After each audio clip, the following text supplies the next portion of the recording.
Sagittarius, November 22nd to December 21st. Sagittarius, today is July 18 of 2026. Collective reading tayo dahil for the 7 days ang ating energy check today. So July 18, sa mga mag-resonates, go pick it up, absorb it accordingly. If it's not, maybe you need to book a personal reading para ma-check natin yung energy. And I preferred face-to-face reading. Kung kaya nyo bumiyahe dito sa Mandaluyong, kaya natin lagyan ng panahon yan during weekend. And if it's online, that's still fine. But I preferred face-to-face para ma-check natin at mailatag natin mismo sa harapan mo kung ano talaga yung dapat nating magawin, kung ano yung mga multidimensional na pwede nating pasukin based sa yung trajectory na pwede nating puntahan based sa current status mo at based dun sa pattern ng iyong past. So, make sure that you can book me for a personalized reading kasi ang healing modality na ginagamit natin dito is dapat talaga makita mo siya in front para maramdaman mo at least mabago natin ba kung ano man yung dapat nating baguhin. This is for Sagittarius mangusap and for July 18 and for the next 7 days. So, going back sa mga Sagittarius, I'm so happy kasi nga nakapag-attend tayo ng mga collective ceremony. So, 3 weeks din tayo hindi nakapagbasa. But this time, it's gonna be another free collective tarot reading based on the overflowing wisdom and downloads that I've been through. So, make sure na nakikita ko dito Ace of Wands, the desire of you that needs to be executed is pagdating naman dito sa career, super balance lang, medyo stagnant yung nakikita ko dito kasi naglalaban yung connection dahil sa pakikitungo to. Hindi ko alam kung pakikitungo or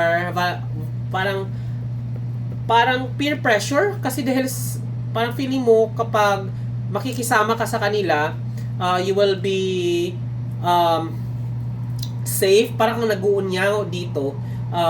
You think kasi if it's more connection within your group of circle or di kaya pakikisamahan mo lahat to, nalulos yung authenticity mo dito. Kahit sa trabaho mo, pinapakisamahan mo lahat, nauubos ka. Just make sure na may mga connection na kailangan nating taklikuran. Just make sure na pag tanlikuran mo ito, malakas ang loob mo dahil kasi baka dito ka mag-start, mag-build into something na magmamanifest into physicality. Pagdating sa Pentacles, nakikita ko dito na kailangan mo lang ibahin yung tingin mo dito sa pera. Kasi feeling ko nakikita ko dito na hindi ka masyadong natutuwa when it comes to your work.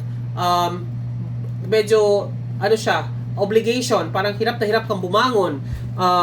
Make sure na iba yung perspective mo dito pagdating sa trabaho dahil hindi lahat kasi ng na-experience mo ngayon ay siguro dahil paulit-ulit na siyang ginagawa, akala mo talaga boring ka na, but to come to think about it that this might be something that someone is dreaming. Yung position mo na yan, hindi mo lang masyado na-appreciate kasi the moment kasi pag na-express ang nawala natin yung bagay saka natin ma-realize. This is also like leakage when it comes to medyo may politics ako na-encounter dito. Office politics is really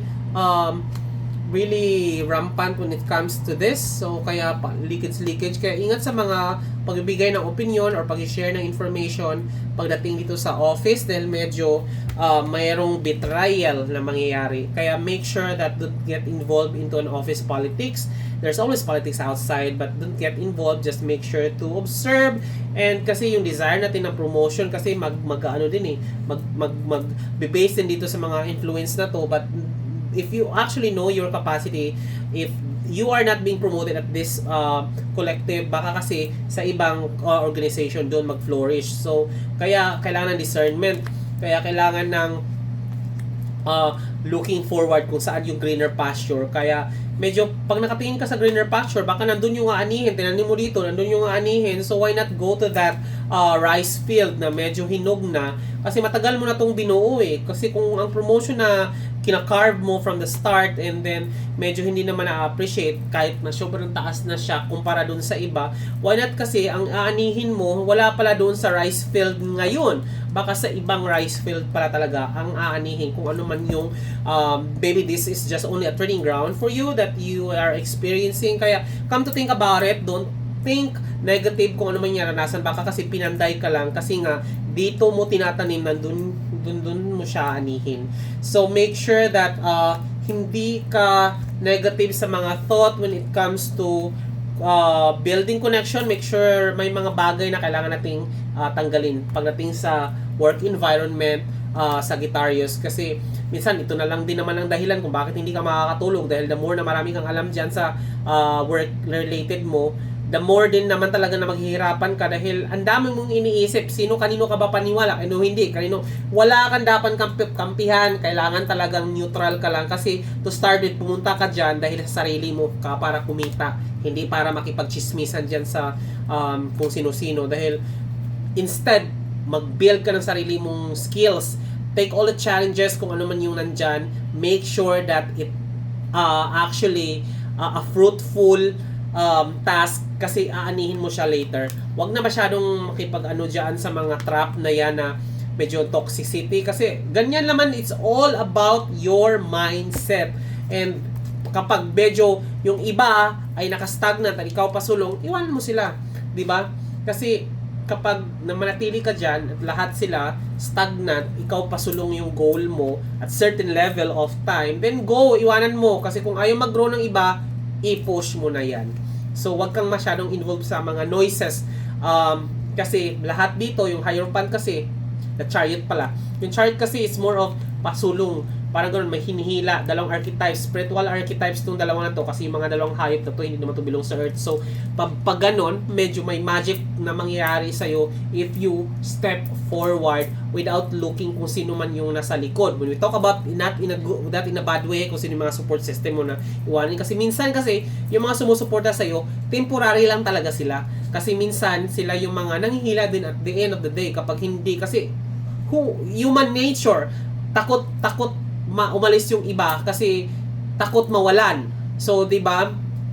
Kaya hinihila ka na, wag kang diyan, wag ka nang pumunta diyan sa greener pasture na 'yan kasi nga nandito yung mas maganda, kasi nga takot din sila na mawala ka. But if you actually listening to yourself, kung ito ba yung tama, kung i-go mo 'yan, yung itong dalawang to, proceed mo doon, baka kasi nandoon na rin yung sinasabi dito na aanihin mo, and kapag chase mo rin kasi talaga, or yung validation dyan sa mga tao na kapalibot sa'yo, minsan magugulo ka talaga kasi ang dami nilang sinasabi talaga na ito gawin mo, ito ganyan, hindi ikaw to. But always make sure that kilala mo yung sarili, na yung pinapakinggan mo is healthy, yung nagno-nourish both kayo, yung parati kayong instead na nagtutrauma bonding, instead na ganyan, nagno-nourish kayong dalawa, nagpo-flourish kayong dalawa into a better version.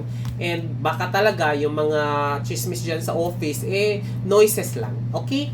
That's for the Sagittarius, November 22nd to December 21st. Pag nag-resonate, go absorb. Kapag hindi, go let it be. Kasi baka kailangan natin ng personalized reading for this energy check. Thank you so much!